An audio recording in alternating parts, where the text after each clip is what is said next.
What do you do when your career crumbles, your wife betrays you, and your life feels shattered? For me, the answer was simple: start over, and build something bigger than I ever dreamed, even if it meant facing my past along the way. Life has a way of surprising us, often in ways we least expect. For nearly 3 decades, I poured my time and energy into climbing the corporate ladder, settling into a comfortable role in middle management. I believed my career was secure, a solid foundation I could rely on. But the economy had other plans. A sudden downturn hit the company hard, and what once felt stable began to crumble. I saw the warning signs, but no amount of preparation could stop what was coming. My career was unraveling, and I felt powerless to change it. At home, I did my best to keep things steady. My wife, Kathy, was navigating her own challenges with her real estate business, barely managing to close the occasional sale. She stayed optimistic, telling me things will get better, though it was clear she was struggling just as much as I was. We were caught in separate storms, each too consumed by our own battles to fully see the others. By the time I turned 50, life had taken a turn I never anticipated. After nearly 30 years with the same company, I was blindsided by layoffs. The severance package was modest, enough to get by but nowhere near what I had hoped for. Fortunately, our house and cars were paid off, so we weren't in immediate financial trouble, but the shift was profound. It felt like the ground beneath me had given way. Meanwhile, Kathy kept pressing forward, holding on to her optimism as she finally began landing a few showings. One afternoon, hoping to brighten her day, I decided to surprise her with lunch. I checked her schedule and headed to her first appointment, but she wasn't there. After a bit of searching, I found her car parked at one of her most expensive listings, a grand estate with the potential for a significant commission. I didn't want to interrupt, so I entered quietly. What I walked into changed everything. There she was, in the kitchen, with another man. His pants were down, and she was kneeling before him, laughing at his crude remarks as if it were the most natural thing in the world. I stood frozen, my mind struggling to process the scene. Then, instinct took over. I pulled out my phone and began recording. When I had enough, I couldn't contain my anger any longer. I confronted the man, grabbing his collar in a moment of fury. But as quickly as the aggression rose, I realized it wasn't the answer. I let go and stepped back. Kathy fled, her blouse still undone, leaving the man on the floor, moaning in pain. I grabbed his wallet, got his name, and calmly told him we'd see each other in court. That's when he broke down, begging me not to ruin his family. Through his panicked pleas, he admitted he wasn't the first man Kathy had been with. He even offered up a friend's name as proof. That was the last time I spoke to Kathy outside of the divorce proceedings. A few days later, she sent me a long letter of apology, claiming she had done it all to save her business. I couldn't bring myself to read more than a page before tossing it aside. I tried to remain civil throughout the divorce, but things took a turn when Kathy realized. I wasn't planning on coming back, and Kathy must have sensed it. That's when she turned hostile. At one of our meetings with her lawyer, I calmly slid the photos across the table and made my position clear. If you push me, I said, these will go public. I had also uncovered evidence of 2 more men she'd employed her so-called sales techniques on. Given that we lived in an alienation of affection state, the potential lawsuits from their wives could destroy her reputation and career. Even if she managed to hold on to her real estate license, her chances of finding clients in the area would be slim. I presented them with an ultimatum. This deal isn't bad, I said. And it's your only way out. I want a decision by the end of the day. Just before the deadline, her lawyer called to concede. Kathy had no choice but to agree to my terms. Part of the settlement included the house. I made it clear, I wasn't going to live there again. She either had to buy me out or sell it. When I insisted that she couldn't handle the sale herself to raise the money, she was furious. To come up with the funds, Kathy ended up selling her beloved sailboat and Mustang. Despite my efforts to keep everything under wraps, rumors started spreading. Her tarnished reputation began taking a toll on her real estate business, and clients stopped trusting her.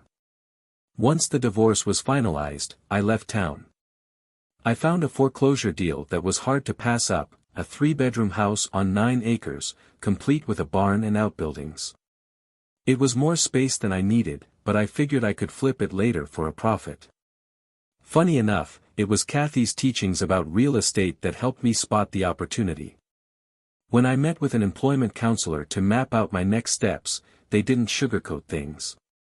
The job market here is brutal, they told me. And not having a degree is holding you back. If you're willing, you could go back to school.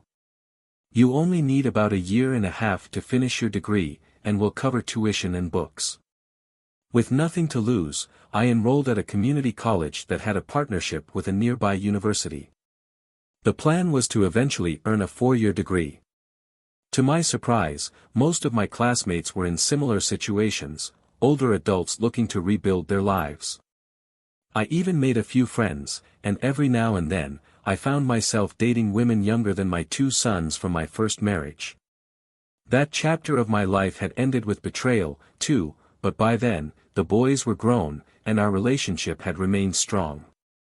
During my final semester, I signed up for a workshop on starting small businesses. The capstone project involved creating and marketing a hypothetical business, and our instructor paired us with classmates we had little in common with to encourage creativity. My partner was Gail, a bright but inexperienced fashion major about 20 years my junior. One evening, I invited Gail and a few other teams over to my house for a brainstorming session. We bounced ideas around for hours, but when nothing seemed to stick, we gave up and shifted gears. Someone cracked open a bottle of wine, and soon enough, we were sharing laughs instead of business plans. It was the most relaxed I'd felt in months.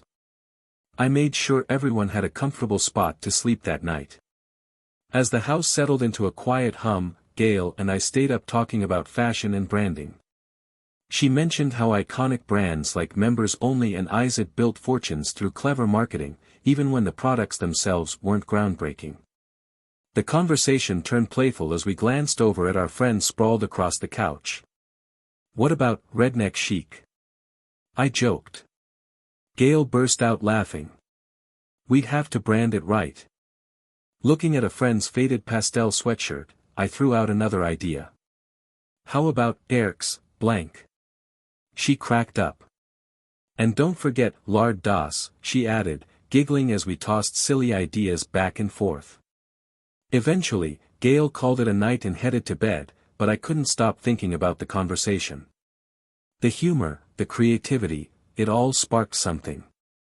The next morning, the idea took hold. We had stumbled upon a concept that could be more than just a fun project. Over coffee, I mulled it over while Gail helped prepare breakfast. As the others slowly woke, some went straight for food while others stuck to nursing their coffee and juice. When everyone left, I asked Gail to stay behind. "I've been thinking," I said, sharing the rough idea we'd come up with the night before. Her face lit up. "I was thinking the same thing." That was the start. Gail sketched a logo, a raccoon with an edgy, playful vibe, but something felt incomplete. Then it hit me. "Wings," I said. "It's Air Raccoon, after all."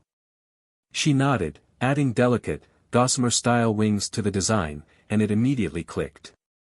It was unique and eye-catching.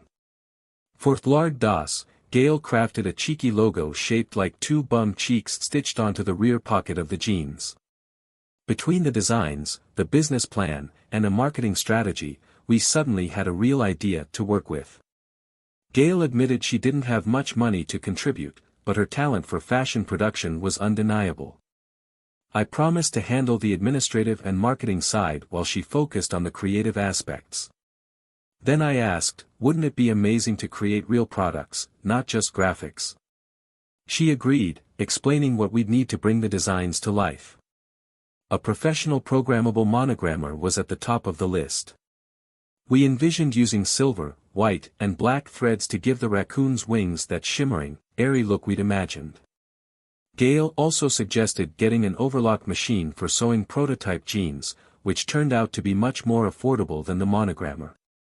Soon, we started pulling in favors and gathering resources. Friends from the TV and radio department at school offered to help us make a commercial. The ad featured Alice wearing our Air Raccoon jeans and shirt while helping Jamie on the farm. Later, she modeled a dressier version of the outfit for a night out, showcasing the versatility of our designs. We even brought in an unexpected ally, a woman named Nancy. She was a seamstress with 50 years of experience, sewing everything from shirts to sails. Nancy was looking for work after losing her husband and jumped at the chance to help. Despite not being familiar with the specific machines, she was confident she could figure them out. Her expertise was exactly what we needed to turn our dream into reality. And just like that, we were moving forward. What had started as a late-night joke was becoming something far more tangible and exciting. I decided to give Mavis a chance, and when I did, she teared up with gratitude. Gail, at first, wasn't thrilled about the idea of hiring her, but she couldn't deny how quickly Mavis picked things up. Within just 3 hours, Mavis had mastered the basics. We offered employees a fair wage, minimum pay with a production bonus for those who operated at 80% efficiency or better, which brought their average earnings to around $9 an hour. It wasn't long before demand grew faster than we could handle. One day, I sat Gail down and told her, we need to find a bigger facility. Her excitement was barely hidden as she asked, how big are we talking? After weeks of reviewing projections, I finally answered, big enough for at least 100 machines. And we'll need space for your jeans line, too. We might even need 2 buildings. Gail was ecstatic. We soon found 2 locations, a large facility to house the bulk of our operations and a smaller one nearby for additional capacity. We planned to scale up by adding 25 machines at a time, aiming for a full setup within a year. Gail took charge of sourcing overlock sewing machines to begin producing jeans. During this busy period, an interesting opportunity came our way. Mavis mentioned her nephew, a talented and well-liked racer with a solid track record. She suggested bringing him by for lunch and hinted that she'd love for us to meet. I saw the potential and did some research. It turned out he was a family man with a wife who happened to be plus-sized, aligning perfectly with our inclusive branding. When Mavis brought him in, he immediately won over everyone. He posed for photos, shared jokes, and left with a group of loyal fans. Later, I brought him into my office. How'd you like to represent our brand? I asked. He looked stunned. Are you serious? He replied. Absolutely, I said. And beyond that, I'd like to leverage your connections in the business and academic world to help us build a stronger team. We'll figure out the details, including salary, later. Gail, who was laser-focused on setting up the jeans factory, agreed without hesitation. As luck would have it, we also made some great hires during this period. My oldest son, recently downsized from his previous job, stepped in as our controller. To sweeten the deal, I leased a house for him and his pregnant wife as a signing bonus. His wife even became my personal assistant, helping with errands and keeping operations organized. Sales took off, and soon we were struggling to keep up with demand. With the first 25 machines online, for a brief moment, we were ahead of schedule. Betty, one of our original employees, was promoted to manage the new section. Around this time, Barry suggested we incorporate and even consider going public. I wasn't sold on the idea, particularly since we didn't manufacture our own shirts, which were imported. That's when Jerry proposed an alternative: why not produce our own shirts domestically? He explained that there were plenty of empty factories and skilled workers available in the US. Making the switch would increase costs by about $1.25 per shirt, but it would allow us to market a fully American-made product. The idea received mixed reactions. Ralph and Amy supported raising prices to reflect the higher quality, but Gail was firmly against it. She preferred sourcing her denim cheaply from Malaysia, which boosted her division's profits. As time went on, Gail and I began clashing more frequently. At 24, she had changed. Her wardrobe now consisted of designer clothes, and she flaunted expensive jewelry while driving a Lexus. It became clear that money was clouding her judgment and shifting her priorities. Meanwhile, Debbie, who ran errands for me, became someone I could depend on as tensions with Gail grew. These changes set the stage for conflicts that would shape the future of the business, and my relationships within it. We arrived at the plant to find an unexpected surprise, a lively gathering of employees and their families for our first annual company picnic. Tents were set up, the smell of barbecue wafted through the air, and there was a genuine sense of community. Amy introduced me as the founder and CEO, and I was deeply moved by the applause that followed. It was humbling to see how far we had come. I made a point of speaking to each employee and meeting their families, learning more about the people who had helped build our company. The highlight of the day came when our oldest employee, a 67-year-old grandmother, presented me with the very first shirt produced at the plant. The gesture was so touching that I had the shirt monogrammed by Mavis, framed, and hung prominently in my office, a daily reminder of the heart and effort behind our success. The company was thriving, and as we grew, new opportunities emerged. I decided to invest in an older factory that specialized in making high-quality toys, breathing new life into the operation.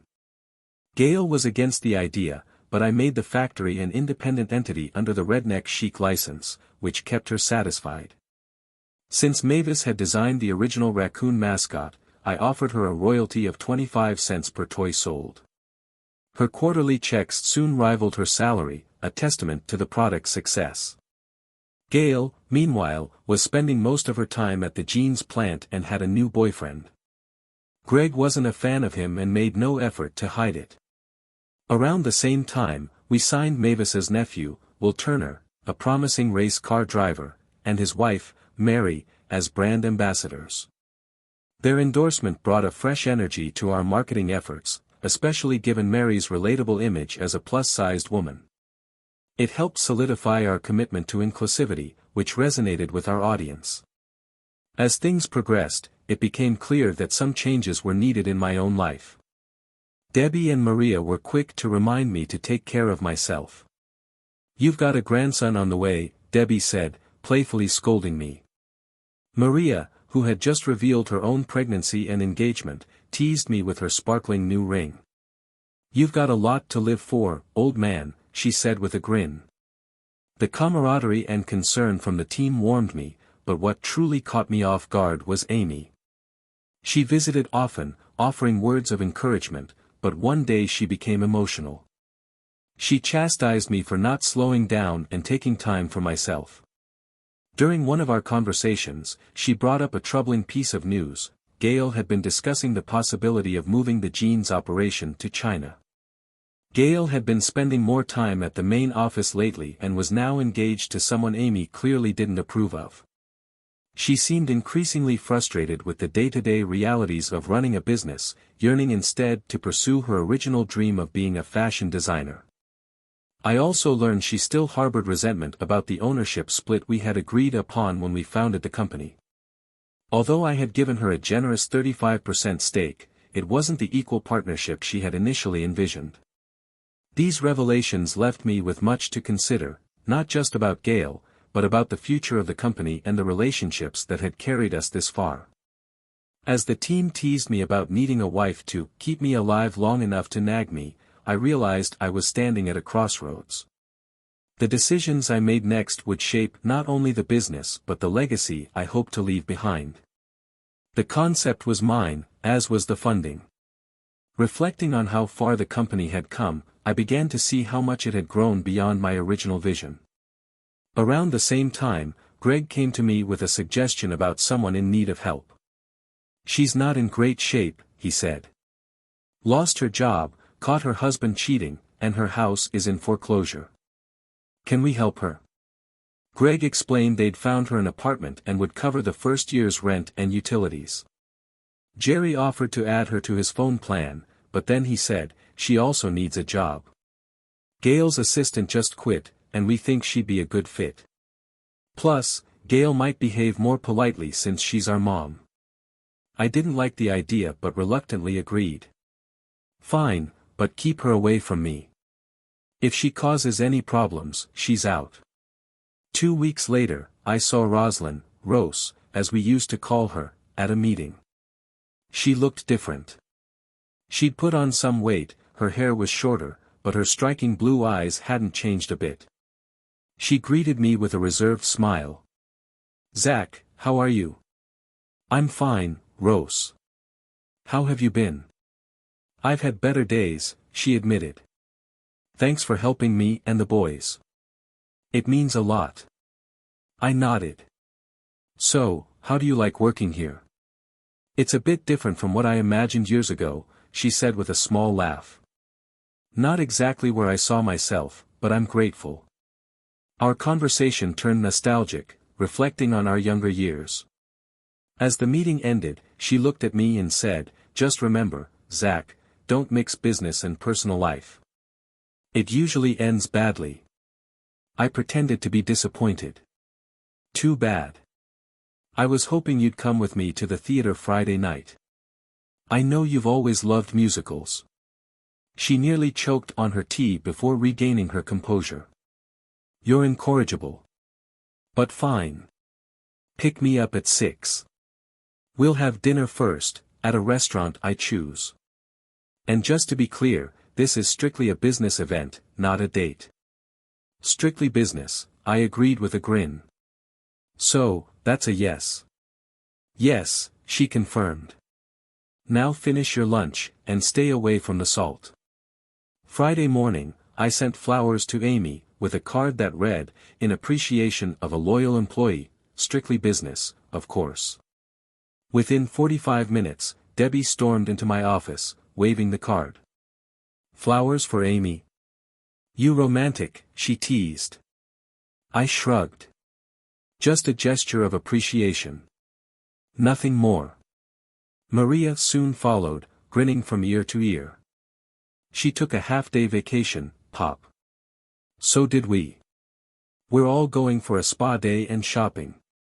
You'd better appreciate it." I tried to protest, but Maria cut me off. "Face it, Pop. She's into you, and you want her too." That evening, as we headed to the event, Amy looked stunning in an elegant dress. "You look beautiful," I told her. She blushed and giggled. "Thank you. Glad to know your daughter's-in-law's efforts weren't wasted. Tonight, I feel like a princess." Strictly business or not, the evening felt like something more. I smiled at Amy as I opened the door to the car waiting outside. "They're getting upgraded in the will for this, and I mean it." "You're beautiful," I said. Extending my arm, I added, "Come, princess, your carriage awaits." She blushed, wrapping a shawl around her shoulders before taking my arm, and we headed out together. Our evening started at a new Thai restaurant. Amy loved spicy food, but my tolerance for heat was minimal at best. She laughed and ordered both spicy and mild dishes, occasionally feeding me small bites while I wiped my brow and grinned through the heat. "You're a trooper," she teased, and I couldn't help but laugh along. After dinner, we walked along the waterfront, enjoying the cool breeze and the city lights reflecting off the water. The evening had a relaxed, easy charm that made it hard to believe it had started as a strictly business outing. Later, we stopped by a small dance club where Amy's friends were celebrating. They were thrilled to see her and quickly pulled her onto the dance floor. I watched as she danced happily through a few fast songs, her laughter lighting up the room. When a slow one began, she returned to me, slightly breathless but glowing. "Thank you," she said, smiling. "Most men would have been jealous." I shrugged and smiled. "They're your friends, and I want you to have fun. But if it were a stranger, I'd expect you to say no. If you're with me, you're with me." She giggled softly, touching my arm. "I'm with you, honey." Afterward, we had coffee with her friends, who insisted on giving us a card for their dance studio. Before leaving, we impulsively signed up for lessons. In the limo ride home, I told her, "You don't need lessons, I used to teach dance part-time. It'll be like riding a bike." We laughed, enjoying the spontaneity of the evening. As the weeks passed, things at the company continued to evolve. One afternoon, Jerry pulled me aside to explain a project he had taken on. "Actually, it's a non-profit foundation," he said. "Every dollar after costs goes to the Wounded Warrior Foundation to help disabled veterans with things like ramps, guide dogs, and housing modifications." He hesitated, realizing he might have said more than I'd wanted to hear. "We didn't do it for recognition," he added quickly. "It started when my best friend, who lost both legs in Afghanistan, needed help. We built ramps for his house, and that led to the foundation." Though I wished he hadn't felt the need to explain, I was deeply moved by his dedication and proud of what we had accomplished beyond the business. Not long after, Mavis invited me to the shop where the team had been experimenting. The girls were grinning as Mavis led me in. "Get ready for a fashion show," she announced. The show was adorable, featuring grandchildren of employees ranging from 8 months to 6 years old, all modeling clothes with our logo. An 8-month-old wore a jumper with a raccoon in diapers, while a 6-year-old twirled in a playful dress featuring a raccoon and glitter accents. I had thought about launching a children's line before but never found the time to develop it. Mavis beat me to it, and I was impressed with how clever and marketable the designs were. The business continued to thrive. Will was consistently winning races and had a real shot at being named NASCAR's Rookie of the Year. To keep up with growing demand, we expanded our monogramming and shirt factories, pushing production to new heights. The effort paid off when Forbes featured us on the cover as a true American success story. As my relationship with Amy grew stronger, I couldn't help but notice trouble brewing in Gail's marriage. Her focus seemed scattered, and the strain on her personal life was beginning to show. Still, we pushed forward together, attending events like the annual company picnic at the shirt factory.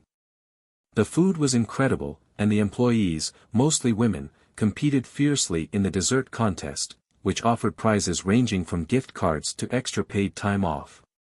The joy of building a successful business was shared with the people around me, but the growing bond between Amy and me made everything feel even more meaningful. The road ahead wasn't without challenges, but for the first time in a long while, I felt like I was truly living. I found my voice again and smiled. "You're beautiful," I told Amy, "but it would look even better off you." She giggled, her eyes sparkling. "Well, then it's only fair you take it off." We made love again, and afterward, I held her close until she drifted to sleep. The next morning, we shared a warm shower before joining the family for breakfast. Debbie couldn't resist teasing Amy. "You're glowing," she said with a knowing grin. Greg, never one to miss an opportunity, added with a smirk, "Looks like someone didn't get enough sleep last night." Amy laughed, her cheeks tinged pink, while I simply smiled. Later that day, Rosalind asked if we could start over. Before she could finish, I cut her off. "Rosalind," I said firmly, "you had an affair. You said some incredibly hurtful things, and you tried to ruin me in the divorce. Too much has happened, we can't go back." I softened slightly and added, "Be grateful for what you have now." Before I could say more, Amy walked into the room, cool and composed. "Lunchtime, honey," she said, glancing at me. "Should we have Mexican delivered to the house later so we can relax?" Rosalind stared at her, speechless, while I couldn't help but enjoy the moment. I reached for Amy's hand, feeling a swell of pride in her confidence and grace. A few days later, I was caught off guard when Kathy showed up unexpectedly. She was dressed to impress, but her usual charm fell flat.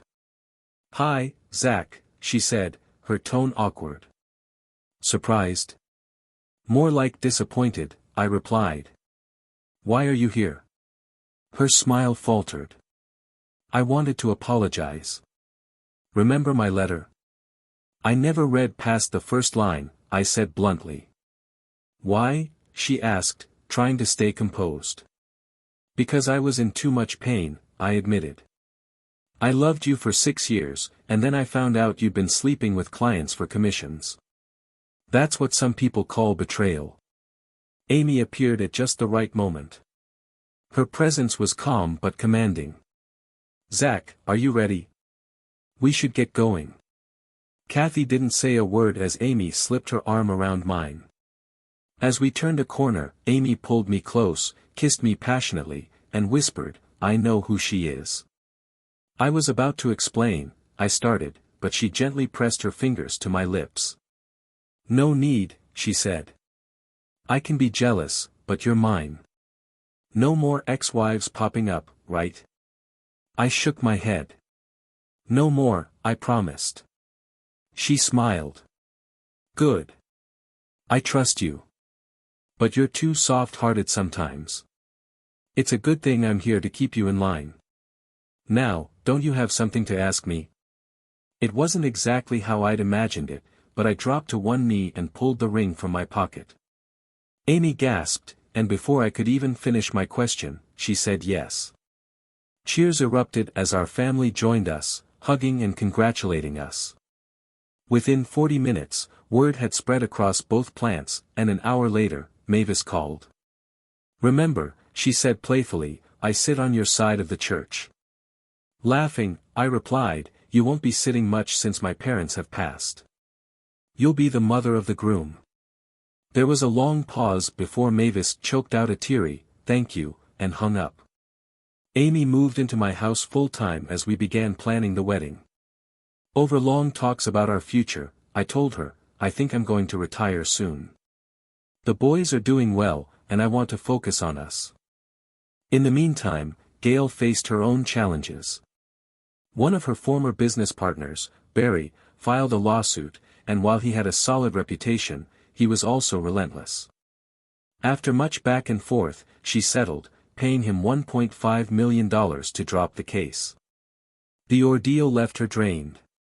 A few weeks later, Gail came to our house for lunch. She looked exhausted and frustrated, her usual spark dimmed. Amy, ever gracious, welcomed her warmly. We sat together, discussing the past and the lessons we'd all learned. Despite everything, there was a sense of closure. Life was moving forward, and for the first time in a long while, I felt at peace. I want out of the company, Gail said bluntly during one of our meetings. I want to take the jeans business and the brand. You can have the rest. Can we work something out? That night, Amy and I discussed Gail's proposal over dinner. It's not my decision, she said thoughtfully, but I know how much the company means to you. I nodded. We're building a life together, and that includes making decisions like this. We need to think about the future. After much discussion, we decided to negotiate a deal with Gail, one that allowed her to take the jeans line and pursue her passion for fashion. Meanwhile, we retained the core of the business, including the signature branding that had become synonymous with our success. While Gail began planning a design house in Los Angeles, innovation within the company flourished. Maria teamed up with Mavis to create a new line called Punk Raccoon. They gave the familiar mascot an edgy makeover, black bat-like wings, piercing red eyes, and skeletal outlines. The designs were bold and unconventional, aimed at a younger, trendier audience. To promote the line, we distributed hoodies and t-shirts to kids in the community, turning them into walking advertisements. The buzz quickly grew, and Punk Raccoon became a hit among teens and young adults. Eventually, Amy and I tied the knot in a small, beautiful ceremony surrounded by family and friends. Shortly afterward, I met her son, who had just graduated from college. He was eager to get his career started, so we brought him into the business, working alongside Greg and Jerry. He had a sharp mind for marketing and quickly became an asset to the team. Together, we continued to build on the company's legacy, blending innovation with tradition. Life wasn't without its challenges, but with Amy by my side and a strong team around us, I knew we could face anything the future had in store.